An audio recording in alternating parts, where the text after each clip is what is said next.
Vamos a dar comienzo a lo que es nuestra sesión del día de hoy. Para los que no nos conocen, mi nombre es Fernando Pinto y Marta Menéndez.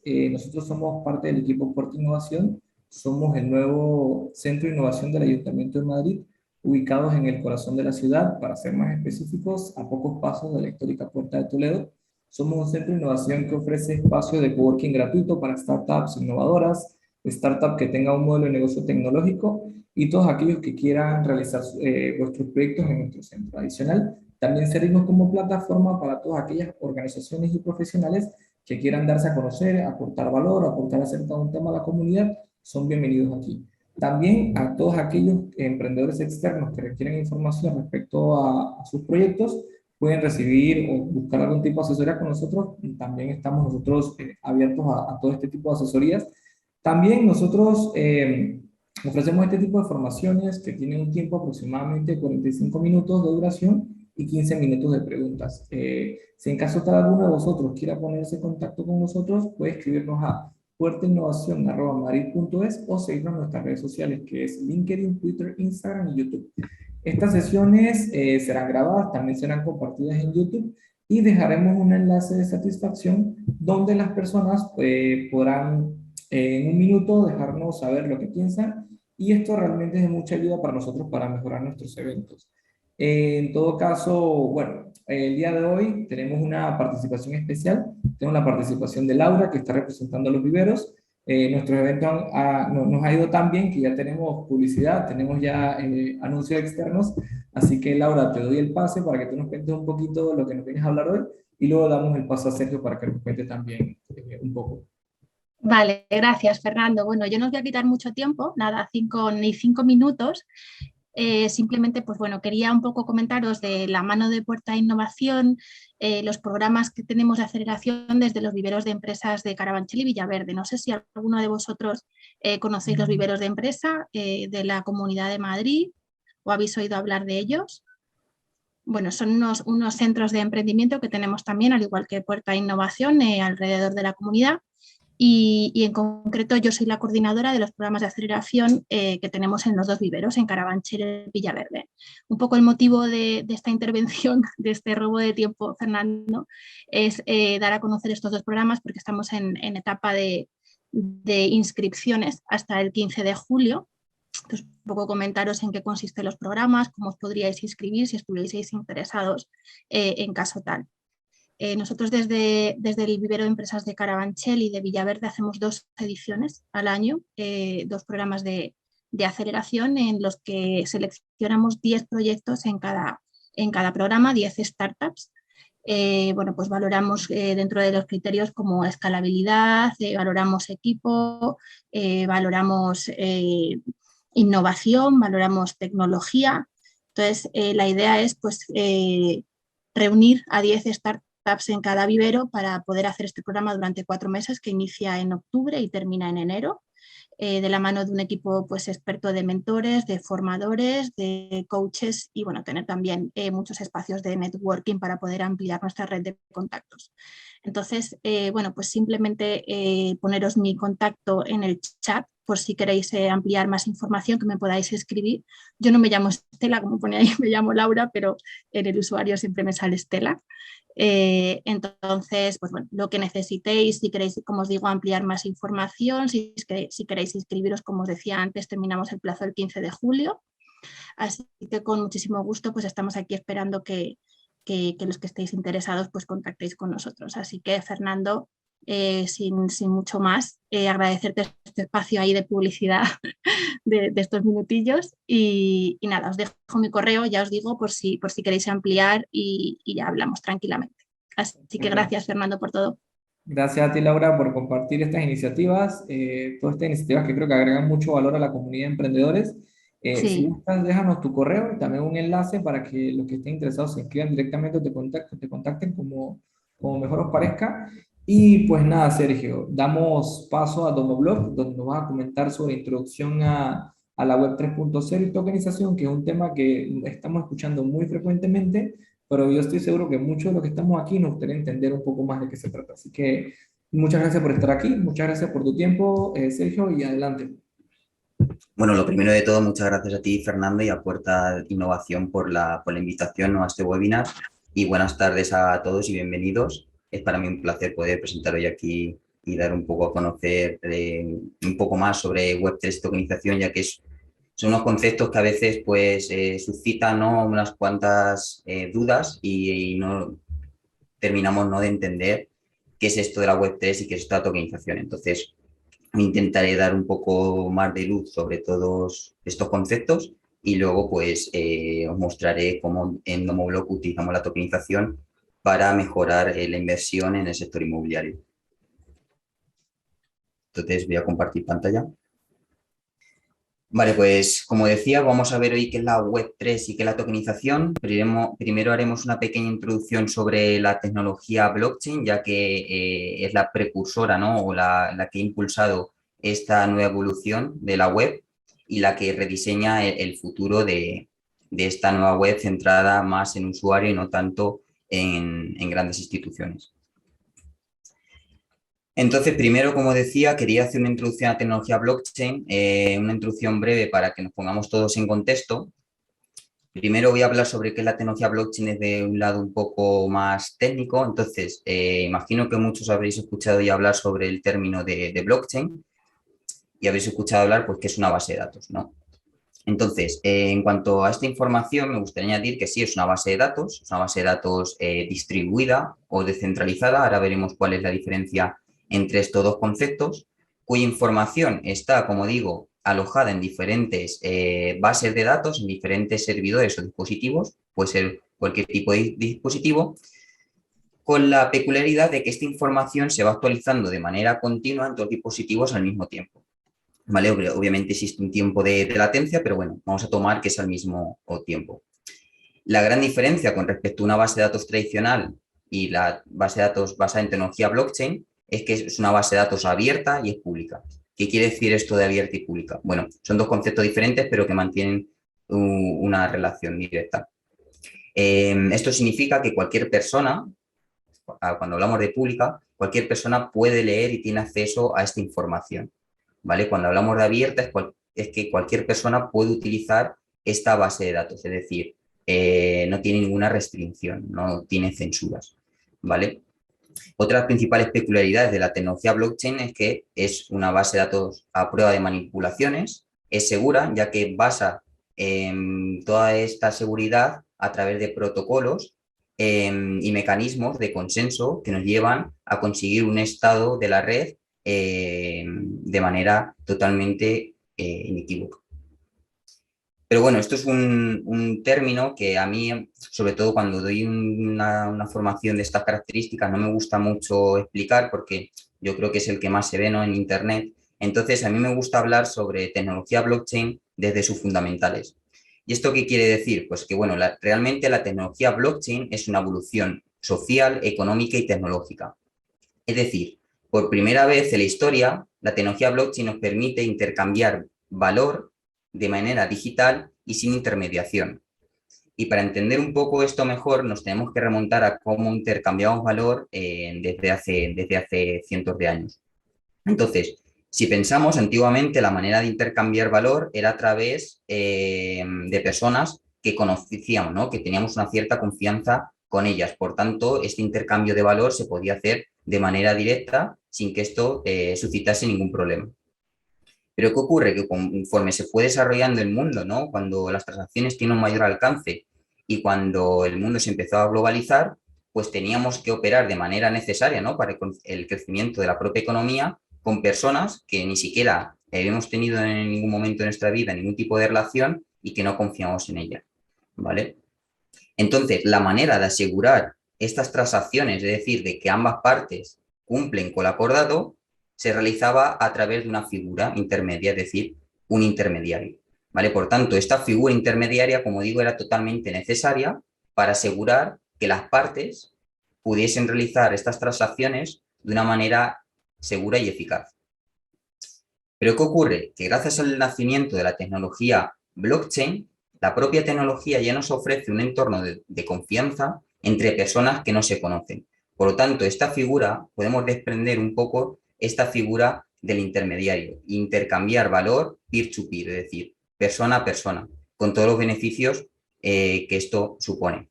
Por tanto, como digo, y haciendo un breve resumen, la tecnología blockchain no es más que una evolución social, es decir, una forma de intercambio de valor, un valor digital a través de una tecnología, a través de un desarrollo tecnológico que en este caso pues, nos permite, como digo, intercambiar valor entre personas sin necesidad de ningún intermediario. Como decía ahora mismo, la blockchain es una red descentralizada. ¿Y qué significa esto de descentralizada? Pues bueno, aquí en la figura, en estas tres figuritas, podemos ver lo que es centralizada, ¿vale? Que es esta de aquí de la izquierda, es decir, cuando un usuario se comunica con otro, tenemos que pasar por un punto central que nos comunique o que asegure, ¿no?, la veracidad de los datos, por ejemplo, ¿vale? Que es el Internet que todos estamos acostumbrados a utilizar, el Internet que la mayoría de nosotros utilizamos hoy en día. Luego tenemos la red descentralizada, en el que hay un cierto grado de desintermediación, pero todavía tenemos algunos puntos centrales, que es ahora mismo la situación en la que se encuentra la tecnología blockchain. ¿Por qué? Porque cuando nosotros queremos hacer una transacción con una persona a través de esta tecnología, a través de esta base de datos, nosotros nos tenemos que comunicar con un nodo, es decir, con un ente, un dispositivo, ¿vale? Un ordenador que contenga o que almacene esta base de datos. El concepto idílico sería este de aquí de la derecha, en el que todos y cada uno de nosotros poseyésemos una copia de esta base de datos y no necesitásemos de ponerse en contacto o hacer una transacción a través de un nodo, ya que todos nosotros seríamos uno de ellos, ¿vale? Entonces, esta es la principal diferencia entre red centralizada, red descentralizada y red distribuida. Como digo, ahora mismo nos encontramos en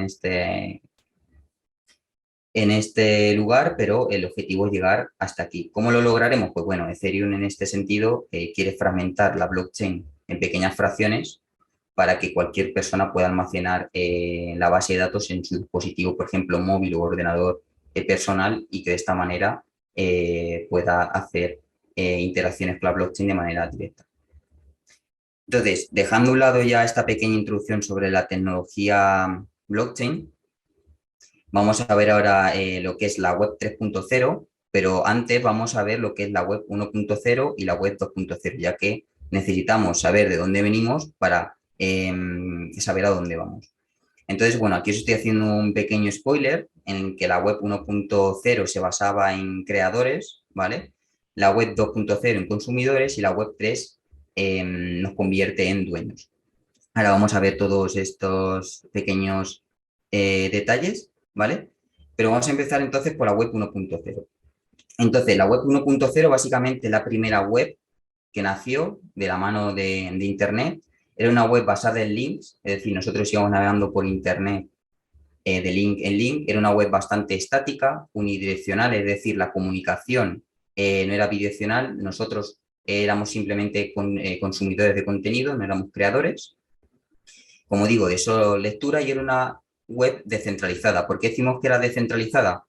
Pues porque la información se mantenía alojada en diferentes servidores, ¿vale? Obviamente estos servidores no mantenían la misma copia, como ocurre actualmente con la tecnología blockchain, pero sí que la información estaba distribuida en diferentes servidores.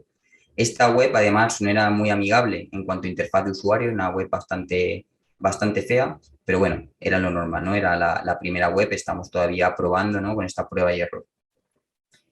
Y gracias a esta web, la 1.0, nació el Internet como fuente de información, es decir, el Internet de la información, información accesible a todo el mundo desde cualquier lugar, ¿vale? Este fue una de las principales revoluciones.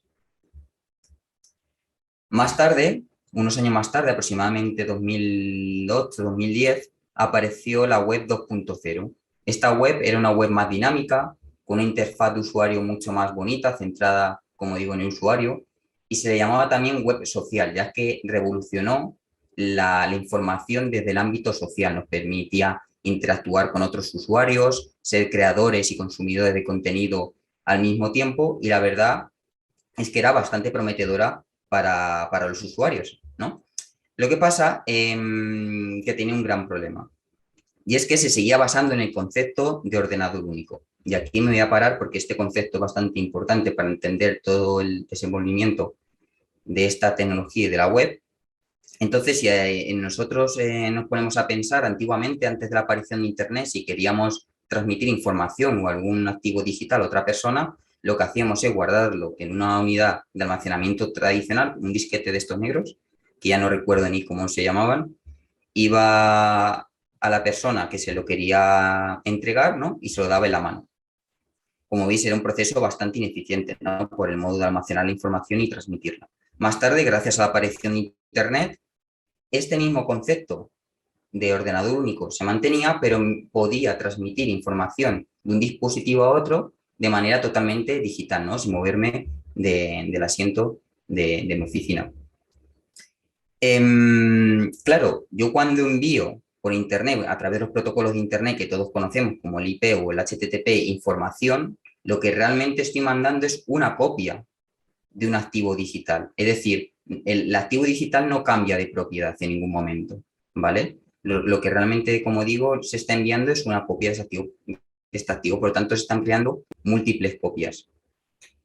¿Esto qué problema tiene? Pues bueno, tiene el problema que si a este concepto basado en ordenador único le sumamos que además grandes empresas como las FANGs, ¿no? Facebook, Amazon, Google, etcétera, se aprovecharon, ¿no? Para ofrecer toda esta infraestructura de almacenamiento de datos a través de servidores, nos encontramos que este Internet cambió a un mercado, un Internet como mercado de la información, es decir, un Internet, una web controlada por grandes empresas que monetizaban nuestros datos, ¿vale?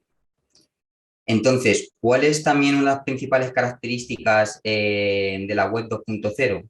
Pues que solo innovó en cómo se comunicaba la información, ¿vale? Es decir, la interfaz de usuario, y no tanto en los protocolos de cómo se almacenaba precisamente esta información. Es lo que llamamos una web sin estado, es decir, la web 2.0 no es capaz de conocer quién es dueño de qué, ni quién tiene el derecho de qué cosa. Entonces, como no tiene estado, necesitamos alguna figura que precisamente sea la encargada de ofrecer este estatus, ¿vale? A los diferentes actores o usuarios que interactúan dentro de la red. Y estos agentes, pues son, una vez más, los agentes intermediarios que todos conocemos.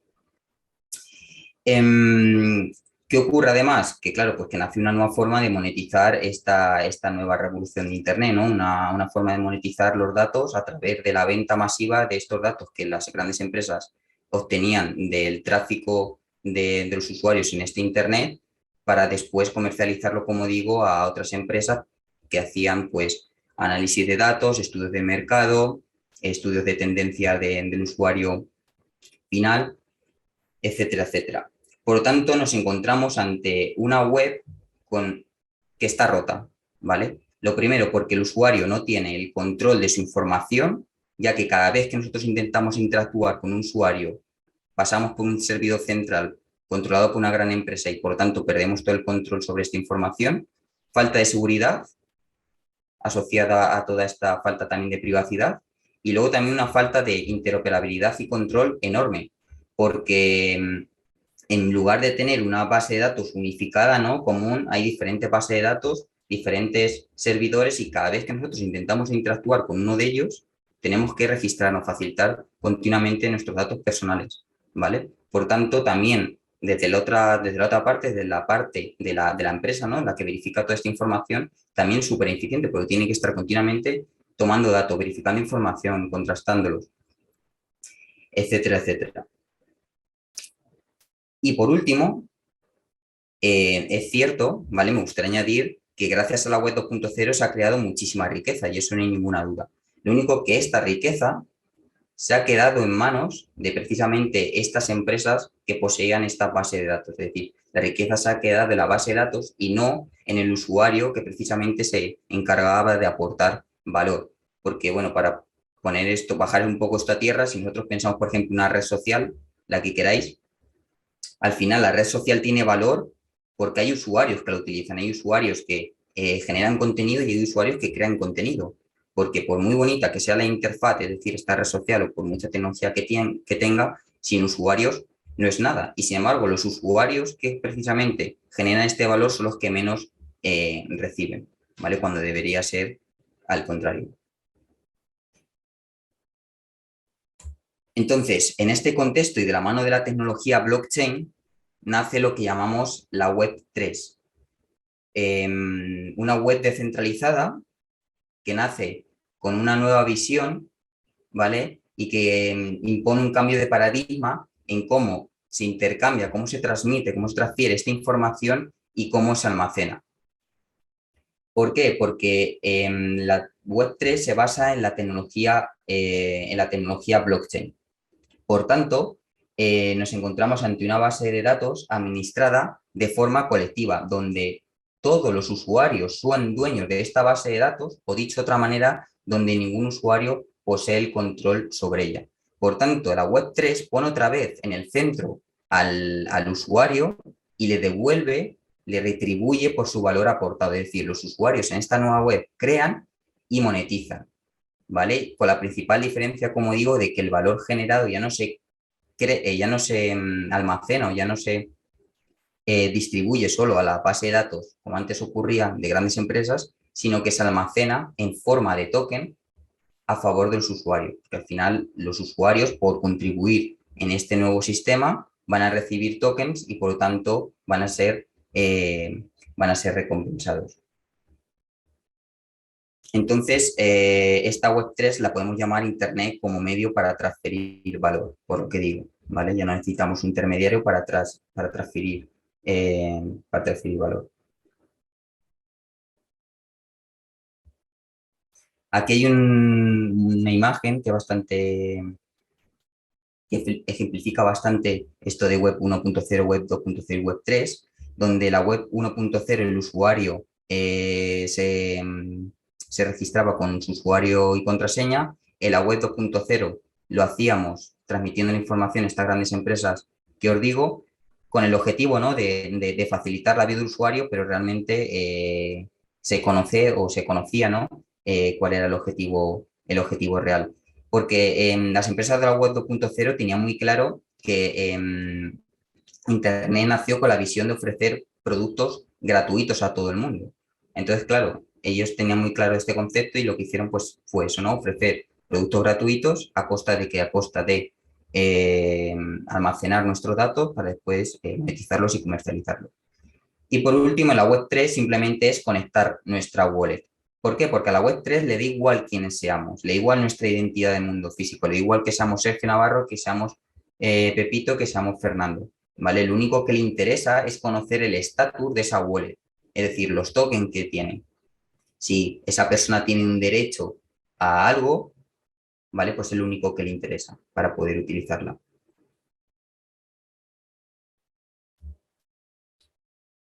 Entonces, como decimos, la Web3 es una web ahora con estado, ¿vale? Porque es capaz de atribuir a cada una de las identidades dentro de esta nueva web un estado. ¿Cómo se atribuye este estado? A través de los tokens.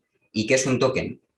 Imagino que os estaréis preguntando. Pues bueno, un token básicamente es una representación digital de un activo, ¿vale? Y posteriormente registrado en la blockchain.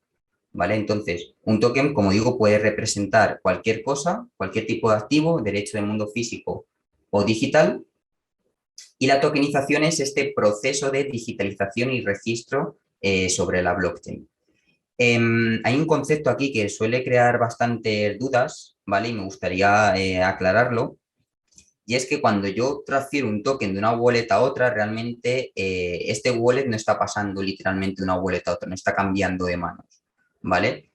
Porque esto sería un término asociado a la web 2.0. En la web 3, ¿vale? Como nos basamos en la blockchain, cuando yo transfiero un token, básicamente lo que se está creando es una entrada en un registro distribuido, ¿vale? Es decir, una entrada en la blockchain, que lo único que hace es atribuir una propiedad a ese token. Es decir, pues si yo envío un token a Fernando, un Bitcoin, pues lo que va a pasar en esta base de datos es que la propiedad de ese Bitcoin cambiará. Ya no pasará a ser mío, sino que pasará a ser de Fernando. Pero ese token en ningún momento sale de esta base de datos, ¿vale? Siempre vive en la base de datos porque al final no deja de ser un registro, ¿vale? Entonces, ¿cuáles son las principales ventajas de los tokens o de tokenizar un activo? Pues en primer lugar, una mayor transparencia y seguridad, ya que, como decimos, al final los tokens se crean, están registrados en una blockchain y heredan las propias características de la tecnología, es decir, la transparencia, inmutabilidad y seguridad. Nosotros podemos conocer de primera mano quién es el dueño de qué token, aunque no conozcamos su identidad real, pero sí que podemos ver qué wallet tiene ese token, por qué manos ha ido pasando. Y además, como la base de datos es inmutable, pues me ofrece una propiedad de manera irrefutable, ¿no? Por otro lado, la mayor interoperabilidad y menor coste de la verificación e intercambio, que es un poco lo que hemos dicho antes, sobre todo cuando hablamos de token que representan activos únicos, ¿vale? Que una empresa tiene que verificar gracias a tecnología blockchain, gracias a este registro distribuido y auditado por un conjunto de dispositivos de manera automática, podemos verificar rápidamente quién es el dueño de qué cosa y hacer los intercambios casi sin fricciones, a un menor coste. Y por último, una mayor liquidez, que ahora después hablaremos, no me quiero entretener tampoco mucho en este punto, porque hablaremos ahora después de ello, ¿vale? Pero también que nos quede claro ya que un token o un activo tokenizado es potencialmente más líquido, o mejor dicho, se convierte en un activo potencialmente más líquido. Entonces, existen diferentes tipos de tokens, ¿vale? Y hoy vamos a ver una clasificación que a mí me gusta hacer, donde agrupo pues la extensa mayoría. Ya que, bueno, el principal reto al que nos encontramos hoy en día en la actualidad, tanto a nivel socioeconómico como a nivel legal, es precisamente hacer una diferenciación de estos tokens, ya que pueden existir 1000 tokens dependiendo de sus atributos o de sus utilidades. Entonces, bueno, yo aquí intento agruparlos en 4 grupos, pero como digo, al final la línea, ¿no? La diferenciación entre un token y otro es bastante compleja y hacer una taxonomía de estos tokens, una categorización, a día de hoy es lo más complejo. Entonces, lo primero me gustaría diferenciar o hablar sobre token y criptomonedas, porque muchas personas lo ven como conceptos diferentes, cuando realmente no es así. Una criptomoneda no deja de ser un token, ¿vale? Cualquier criptoactivo, un NFT, una criptomoneda, un utility token, un security token, todos ellos son tokens, ya que son representaciones, ya sean digitales o del mundo físico, ¿vale? Por tanto, en este sentido, ¿qué es una criptomoneda? Pues una criptomoneda es el token nativo de una red, ¿vale? Que cumple principalmente con 2 propósitos, porque hemos hablado que ahora estamos en un entorno descentralizado y ya no hay ninguna empresa que de manera centralizada gobierne esta base de datos. Por tanto, nosotros necesitamos de alguna manera incentivar a los usuarios a que mantengan esta base de datos viva, ¿vale? Viva y que además pues, los usuarios actúen de manera honrada. Entonces, el concepto de blockchain o de DLT, de base de datos distribuidas, siempre se basa en un sistema de incentivos y desincentivos. Pues precisamente una criptomoneda es un token nativo que se utiliza para incentivar a los usuarios, ¿vale? En el caso, por ejemplo, de Bitcoin se utiliza para incentivar a los mineros a que verifiquen las transacciones y creen bloques y mantengan pues, la red de Bitcoin viva. Y también se utiliza para otro propósito principal, aparte de incentivar, como decía antes, que es para mantener la seguridad. ¿Esto qué quiere decir? Que si yo quiero utilizar, en este caso, ¿vale? Volviendo al ejemplo de Bitcoin, yo quiero utilizar la red de Bitcoin, tendré que pagar unas comisiones por utilizarla. ¿Por qué? Porque si no tuviese que pagar nada, probablemente habría personas con malas intenciones que intentasen tirar la red abajo, emitiendo transacciones sin valor o transacciones de forma masiva, ¿vale? Por tanto, una criptomoneda es el token nativo que tiene como objetivo cumplir estos 2 propósitos. Además, la criptomoneda también la podemos enmarcar en un entorno macroeconómico, ¿vale? Porque se suele utilizar como moneda de intercambio, es decir, como vehículo para intercambiar valor, para transferir valor, que fue pues uno de los principales objetivos del nacimiento de Bitcoin, ¿no? Intercambio monetario y con independencia del sistema financiero tradicional. Aquí tenemos otros ejemplos como Litecoin o Dash, ¿vale? Pero bueno, como veis, aunque el Bitcoin lo utilicemos para incentivar a los usuarios de la red y sea el token nativo, también puede tener otras utilidades, como puede ser medio de intercambio de valor, ¿vale? Por eso digo que la línea es muy fina. Y por eso llamamos criptomoneda, ¿no? Porque se utiliza como moneda, token como moneda. Luego, por otro lado, tenemos el token como aplicación, que es el que llamamos utility token. Este token, a diferencia del anterior, ya no es un token nativo, sino que es un token que se crea, se crea en una segunda capa, ¿vale? Esta segunda capa no deja de ser una capa que corre por encima de la blockchain. No una segunda capa de Layer 2, ¿vale? No nos confundamos, sino una capa que no es la nativa, es decir, un utility token no deja de ser un smart contract, un trozo de código que nosotros podemos programar como nosotros queramos. Entonces, como su nombre indica, el utility token lo que nos permite es tener derecho de hacer algo, es decir, nos da una utilidad. En el caso, por ejemplo, aquí del BNB, ahora mismo, pues bueno, es el token también de una red, de Binance Smart Chain, pero al principio, cuando nació, es el token que utilizaba el exchange Binance y el usuario, si poseía este token, tenía un descuento en las transacciones que realizaba a través de este exchange. Por tanto, tiene una utilidad, es decir, recibir un descuento. Aquí tenemos otros ejemplos como Augur, que es un token que se utiliza para realizar predicciones en un mercado predictivo, y Steemit, que es una red social descentralizada. Entonces, estos tokens no están sujetos a mucha regulación, ¿vale? Porque, como decimos, un utility es un token de utilidad. Sin embargo, hay algunas empresas que, bueno, que siempre intentan adoptar esta posición de utility token precisamente para esto, ¿no? Para no tener que incurrir en procesos legales. Y luego, muy de la mano del utility token, existe el token de propósito único, ¿vale? ¿Qué es esto del token de propósito único? Pues bueno, un token de propósito único principalmente se utiliza para incentivar a un usuario a hacer una determinada acción por el bien comunitario, ¿vale? Y esto puede sonar un poco raro, pero todas las blockchain funcionan así. Me explico. Al final lo que intentamos es modelar un poco el comportamiento de los usuarios. En el caso de Bitcoin ya lo hace. El Bitcoin también podría ser un token de propósito único. ¿Por qué? Porque está incentivando a que los usuarios, a que los mineros realicen ciertas acciones, ¿vale? Y esto se puede utilizar en cualquier contexto. Por ejemplo, nosotros podemos, o el gobierno puede crear un token que represente o que incentive, mejor dicho, a las empresas a reducir la huella de carbono. Por tanto, si las empresas son capaces de contabilizar las reducciones de huella de carbono, pueden recibir un token que represente precisamente estas reducciones.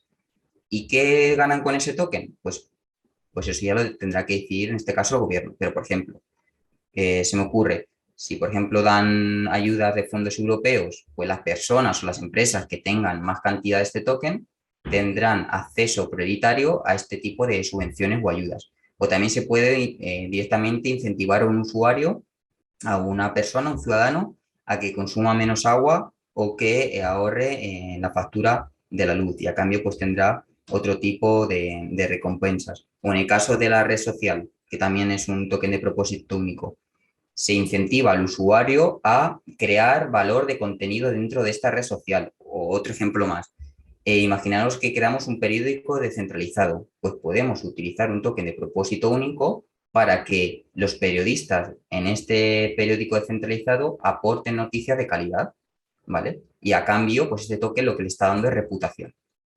Podría ser perfectamente otro ejemplo. Entonces, al final los utility tokens, como veis, van más centrados en escenarios microeconómicos, no tanto macroeconómicos como el anterior, ¿vale? Y son los más difíciles de diseñar, no tanto por la parte tecnológica, sino más por la parte sociológica, psicológica, porque el diseño de estos tokens, como estoy viendo, requieren de entender el razonamiento humano, comportamiento humano, psicología. Por tanto, como digo, al final establecer unos tokenomics, que es, digamos, la ciencia, ¿no? O el instrumento que estudia cómo estructurar todo este utility token para que realmente capturen valor, ¿vale? Porque acordaros que ahora el valor que genera el usuario se captura a través de este token es la parte más compleja, ¿no? Ser capaz de inyectar valor a este token y que se distribuya entre los usuarios que lo tienen, ¿no? Por otro lado, tenemos los tokens de valores o de títulos valores, es decir, los security tokens, que básicamente son tokens que representan un activo financiero tradicional. Bien puede ser deuda, pueden ser un bono, pueden ser acciones de una empresa, pueden ser derechos de cobro, puede ser lo que quiera, commodities, etcétera. Entonces, estos tokens para los estados son muy fáciles de clasificar ya que los consideran, como digo, títulos valores, por lo tanto están sometidos a las mismas leyes, a las leyes de mercado de valores de cada país. En el caso de España, pues es la CNMV, en el caso de Estados Unidos es la SEC. Y, por ejemplo, la SEC establece una serie de criterios para clasificar o diferenciar un utility token de un security, porque, como digo, la regulación y la jurisdicción cambia por completo. Entonces, un security token se entiende como aquel token que se compra con el objetivo de obtener una remuneración. Es decir, si yo compro este token con el objetivo de obtener un beneficio en el corto o en el medio plazo, se considera security token, ¿vale? Entonces, ¿qué ventajas tendría tokenizar los mercados financieros? Pues las ventajas son incontables. ¿Por qué? Porque mira, lo primero, tendríamos un mercado abierto 24/7, es decir, un mercado que no cerraría. Podríamos comercializar o operar en los mercados financieros 24/7. Luego, además, estos tokens son programables, es decir, podemos programar estos activos adecuándolos a la operativa de cada negocio. ¿Esto qué quiere decir? Que, por ejemplo, hoy en día, si alguien tiene una opción y le paga los dividendos, pues este proceso de pago tarda unos días. Si luego, a través de token, como puedo programar este comportamiento y además se realiza sobre la tecnología blockchain, pues el pago sería inmediato. También podría cumplir de una manera mucho más ágil con la regulación, como por ejemplo con la prevención de bloqueo de capitales, el proceso de conocer tu cliente, KYC. También podría gestionar de una manera mucho más rápida el onboarding de cada inversión, hacer retenciones de manera totalmente automática y sobre todo también una de las grandes ventajas es la liquidez, ¿vale? Que es ahora donde quería explicarlo. ¿Por qué decimos que un activo tokenizado, en este caso un instrumento financiero, es mucho más líquido? Pues bueno, tenemos que tener en cuenta que lo primero, ahora estamos operando en un mercado abierto donde no hay censura, donde no está limitado, ¿no?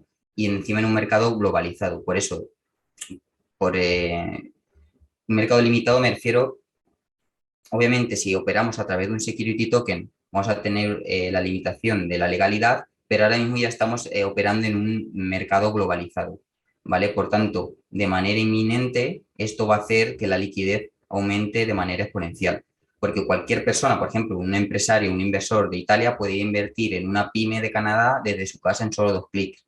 Una persona de México podría comprar un activo inmobiliario o invertir en un activo inmobiliario desde España, que es, por ejemplo, en el caso que tenemos en Domublock. Y además, gracias a tecnología blockchain, podemos crear diferentes mecanismos basándonos en herramientas como digo, de finanzas descentralizadas para ofrecer una mayor liquidez a estos tokens, ¿vale? Como ejemplo, pues se puede listar este token en un exchange descentralizado y podemos comercializar, darle liquidez a este token, incluso aunque en ese justo momento no haya un comprador y vendedor potencial, ¿vale? Ahora, si tenéis alguna duda con respecto a esto, lo podemos explicar cómo funciona. Pero bueno, lo que tiene que quedar claro es que se mejora la liquidez exponencialmente, ya que estamos rompiendo las barreras de entrada y estamos operando en un mercado globalizado, ¿vale? Ya que permitimos al inversor hacer transacciones peer-to-peer sin depender de un intermediario. Por tanto, este proceso, ¿no?, de estas interacciones son mucho más ágiles. Y esto al final pues hace que mejore la liquidez porque hay un mayor flujo de usuarios, ¿no? Hay una mayor oferta y demanda. Y por último tenemos los tokens de precio estable o stablecoins. Entonces, ¿qué es esto de stablecoin? Pues son tokens también de segunda capa que se construyen, se generan, se crean en una blockchain y que tiene una paridad 1 a 1 con el dólar o otra moneda fiduciaria como puede ser el euro, el yen, el franco suizo o lo que sea. ¿Vale? Estos tokens nacieron con la necesidad de crear un sistema financiero descentralizado, ¿vale? Lo que conocemos como DeFi. ¿Por qué? Porque imaginaros crear un sistema financiero sobre tokens con alta volatilidad. Pues bueno, sería totalmente imposible. Y además tampoco podríamos utilizar estos tokens como medio de pago, ya que, bueno, para utilizar un token como medio de pago debe cumplir con 3 requisitos mínimos, que son reserva de valor, medio de intercambio y unidad de cuenta, ¿vale? Que es precisamente el objetivo que persiguen los stablecoins. Rápidamente, reserva de valor hace referencia a que perdure en el tiempo, ¿no? Que sea escaso. Medio de intercambio, pues que es aceptado, y unidad de cuenta, pues hace referencia a esta volatilidad, porque si nosotros quisiésemos hacer un cierre de un ejercicio, por ejemplo, una empresa, imaginemos que una empresa solo opera con Bitcoin, quiere hacer el cierre de un ejercicio trimestral o anual. Chicos, constantemente este token está fluctuando, ¿cómo determina, ¿no? el resultado de ese ejercicio? Pues sería un caos, ¿no? Sería súper caótico porque tendría que continuamente ver a qué precio se compró ese token, cómo entró, cómo salió, etcétera. Entonces, ante esta inestabilidad en los mercados financieros descentralizados, nació la necesidad de crear una moneda de precio estable, es decir, ligada 1 a 1 con el dólar, que es la más famosa. Entonces, tenemos diferentes mecanismos para crear stablecoins. La más fácil de entender y la más directa es stablecoins generadas con fiat. ¿Esto qué quiere decir? Que hay una empresa que a la misma vez que emite o que crea un stablecoin, un token estable, en este caso USDT, este que tenemos aquí, lo que hace es depositar en una cuenta bancaria $1. Por tanto, de manera directa, este token está respaldado por dinero fiduciario, ¿vale? Y así mantiene su valor estable. Este sería, como digo, el caso más sencillo. Presenta una serie de desventajas, ¿no? Que al final es que este proceso de generar tokens y depositar dólares que lo protejan se realiza a través de una empresa centralizada. Entonces, pues bueno, ya nos tenemos que fiar si cada token que genera, por cada token que genera, está depositando $1, ¿vale? Y de hecho, con este stablecoin aquí ha habido bastantes problemas porque no se ha llegado a hacer una auditoría profunda y se duda de que realmente haya tantos tokens depositados como emitidos. Por otro lado, tenemos las stablecoins respaldadas con tokens, que es personalmente a mí la que más me gusta, que sería el ejemplo de DAI. Tampoco me quiero meter mucho en términos, ¿vale? Porque daría para otros 3 webinars. Pero bueno, para que entendamos cómo funciona es, yo puedo pedir un préstamo dejando como colateral un criptoactivo, otro token, como puede ser Bitcoin, Ethereum, etcétera. Entonces, cuando yo pido este préstamo, lo que hace un protocolo descentralizado es emitir dinero de la nada, al igual que si fuese un banco central, con la gran diferencia de que este banco central descentralizado está gestionado por una comunidad y que cuando yo devuelvo esta deuda, este dinero, el dinero que me han prestado se quema, ¿vale? No se queda en circulación, que es también una diferencia con respecto del sistema financiero tradicional. Pues si alguno tiene duda y luego le quiere echar un ojo, el protocolo que emite este token se llama MakerDAO, ¿vale? Y luego, por último, tenemos la stablecoin algorítmica, que en este caso ya no está colateralizada por ningún tipo de activo, ni fiat, ni token, sino que mantiene su precio estable a través de funciones y algoritmos matemáticos, ¿vale? Entonces, bueno, si tampoco entré en mucho detalle, al final lo que se intenta hacer es regular la oferta y la demanda de este stablecoin, es decir, si el precio de la stablecoin sube por encima de 1, lo que va a hacer el protocolo es emitir más tokens para que aumente la oferta, haya más tokens en circulación y por lo tanto que su precio vuelva otra vez se estabiliza 1. Si cae por debajo de 1, tenemos que aumentar la demanda, y aquí es donde el tema se complica, ya que existen diferentes herramientas para aumentar la demanda, pero bueno, una de las más utilizadas es tener como el apoyo o apoyarnos en otro token, que era el caso de Luna, ¿vale? Es decir, comprar, aumentar la demanda del stablecoin a través de otro token, vendiendo otro token. Y bueno, y para ejemplificar todo esto un poco mejor, os quería mostrar lo que hacemos en Domoblock y cómo aplicamos la tokenización en el sector inmobiliario. Entonces, hace una breve presentación. Domoblock es una startup, una PropTech, que aúna el real estate con la tecnología blockchain y que tiene como objetivo, pues, democratizar el acceso a la inversión inmobiliaria a cualquier persona, independientemente de su capital o localización. Entonces, bueno, en Domoblock nos hemos encontrado con unos problemas, ¿no?, que presentaba la inversión en el sector inmobiliario, entre ellas las altas barreras de entrada para pequeño y medio inversor, un mercado poco líquido, proceso de inversión lento que requiere una alta disponibilidad, gestión compleja y consume muchos recursos, mercado hermético no globalizado, es decir, inversor solo tiene acceso a productos inmobiliarios de su zona, una zona geográfica acotada, y escasez de productos. Entonces, ¿cómo solucionamos todos estos problemas desde Domoblock? Pues a través de la tokenización de activos inmobiliarios y la posterior gestión de estos activos a través de nuestros inversores.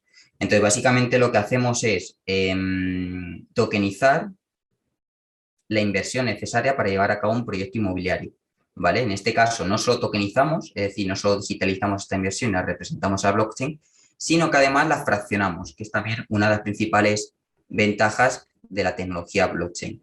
Entonces, fraccionamos esta inversión en pequeñas partes que cualquier persona puede comprar y de esa manera formar parte de proyectos inmobiliarios, de inversiones en proyectos inmobiliarios de tan solo 200 euros. Por tanto, estamos contribuyendo a romper las barreras de entrada. Y además, como decía antes, el proceso es totalmente digital, se puede hacer en unos solos clics y desde cualquier lugar del mundo. Entonces, ¿qué beneficios ofrece la tokenización inmobiliaria? Así terminamos de entender todos estos conceptos que comentaba anteriormente. Pues bueno, el incremento de liquidez que antes hablábamos.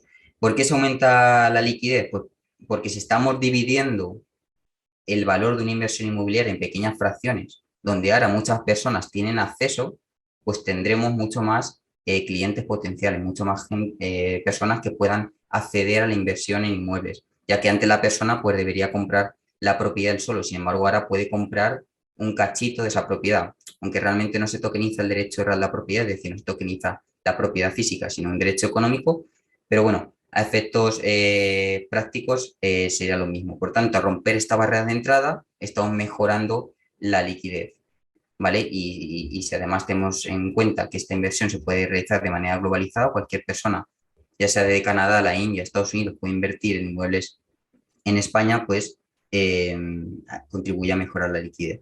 Además, nosotros creamos un pool de liquidez, ¿vale? A través de DeFi, en el que permitimos al inversor intercambiar sus tokens en el momento que quiera, ¿vale? Ofreciendo una mayor liquidez a su inversión. Es decir, cualquier inversor puede salirse del proyecto, aunque incluso el proyecto no haya finalizado, ¿vale? Es decir, antes de que finalice. Como decía, mayor accesibilidad y globalización, propiedad fraccionada. Ahora muchos inversores se ponen de acuerdo, persiguen un objetivo común, ¿no? Participan en un proyecto colaborativo, que en este caso es financiar un proyecto inmobiliario, para obtener una rentabilidad. Inmutabilidad y transparencia, como os he dicho antes, podemos programar el comportamiento de estos tokens. Por ejemplo, el pago de dividendos y de plusvalías a los inversores los podemos hacer mes a mes, en el momento que nosotros recibimos el pago de las rentas o vendemos la propiedad, lo podemos hacer de manera instantánea y automatizada, gracias a la tecnología blockchain. Y además el inversor puede ver y puede tener noción de qué transacciones hemos hecho, ¿vale? No necesita ya fiarse de nosotros, directamente puede ir a consultarlas. O, por ejemplo, cuando se está financiando el proyecto, ¿vale? Hasta que se consigue el objetivo de financiación, el inversor puede ver en todo momento cuánto dinero ya lleva recaudado del proyecto. ¿vale? Porque, como digo, al final la blockchain es una base de datos pública que cualquier persona puede ir y mirar. Y por último, eliminamos intermediarios, ¿vale? ¿Intermediarios? ¿Qué intermediarios? Pues bueno, lo primero es la comercialización en mercados secundarios, ya que nosotros creamos este pool de liquidez, ¿vale? Pero luego el usuario puede intercambiar estos tokens peer-to-peer, ¿vale? Sin tener que depender de nosotros en ningún momento. Además, también eliminamos intermediarios, por ejemplo, como digo, en el pago de dividendos, en las retenciones, etcétera, porque todo el proceso es automatizado. Al final, esto nos permite reducir costes en nuestra operativa y repercutírselos al inversor en forma de rentabilidad. Por tanto, estamos volviendo mucho más eficiente la inversión inmobiliaria. Bueno, aquí os dejo el equipo que formamos, por el que está formado Domoblock, pues si quieres echarle un ojo. Y nada, esto sería el webinar de hoy. Espero que os haya gustado y nada, si tenéis alguna duda, podéis contactar conmigo sin ningún tipo de compromiso. Muchas gracias. Gracias a ti, Sergio. Gracias sobre todo por, bueno, la forma en que lo explicaste, creo que fue muy sencillo. Yo era una de las personas que tenía también un poco la duda con el stable token, el daily token y algunas cosas que no me quedaban muy claro. La verdad que va una forma que se puede digerir muy bien. Te felicito.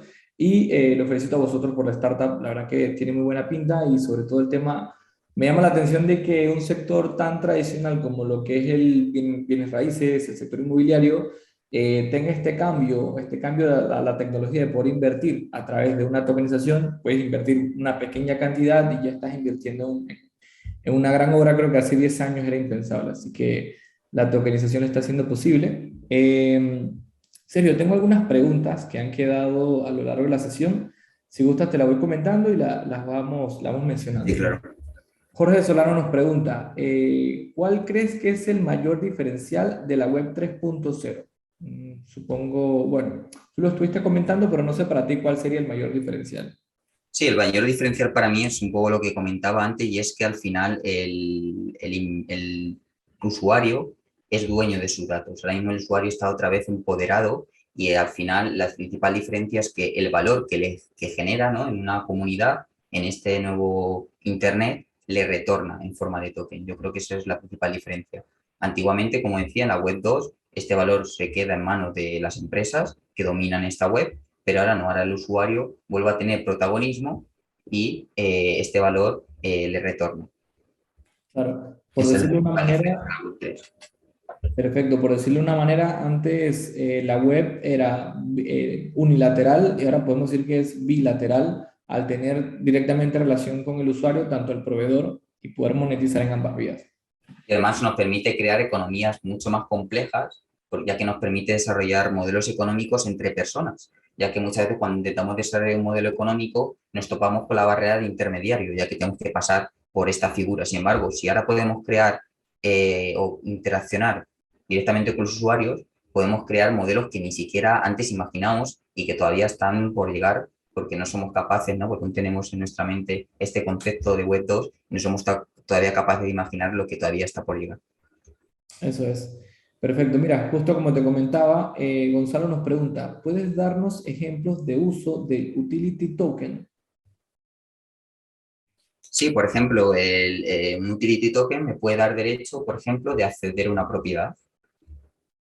Sería un ejemplo muy sencillo. Pues hay personas que tienen este utility token y le da derecho a acceder a una propiedad en una semana del año concreto. Imaginaos una propiedad, una casa vacacional, pues me da derecho a acceder a esa propiedad. O como decía antes, un utility token me puede dar descuentos pues, en una empresa determinada en sus productos. ¿Vale? Pues cualquier token que me dé algún derecho y que sirva para utilizarlo en algo se considera un utility token. Vale, vale, vale. No, no se toman como una moneda en curso, una moneda como la criptomoneda, sino como que tenga un fin muy específico, que tenga un acceso, un descuento, un tipo de esto, ¿no? Sí, y sin ir más lejos, el Bitcoin o el Ethereum o el Ether es un utility token. ¿Por qué? Porque el Ether me permite utilizar la blockchain, la red de Ethereum, ya que con este token pago las comisiones de la red, por tanto es un token de utilidad, ya que si no lo utilizo, no lo tengo, no puedo utilizar nada. Vale, perfecto, perfecto. Pues Sergio, muy agradecido estamos en Puerto Innovación por tu ponencia. La verdad que si gustas puedes dejar tu dato de contacto por si alguien del público está interesado en ponerse en contacto contigo, si tiene alguna duda, si quiere seguir conversando contigo, puede ponerse en contacto ya sea en tus redes sociales, a tu correo. La verdad que nuevamente nosotros desde Puerto Innovación estamos muy agradecidos por tu tiempo. Sé que no va a ser la última sesión, vamos a seguir haciendo algunas cosas, profundizando un poco más. Y por último, os dejo una encuesta de satisfacción en el chat en la casilla de preguntas y respuestas, por si alguien desea, bueno, toma solo unos minutos, pero nos va a ayudar muchísimo a mejorar estas sesiones. Y nada, Sergio, muchísimas gracias por tu tiempo y gracias a todos los asistentes por su tiempo también. Muchas gracias, Fernando, y muchas gracias a Soporte Innovación. Así que nada, hasta la próxima. Hasta la próxima, muchas gracias, hasta pronto.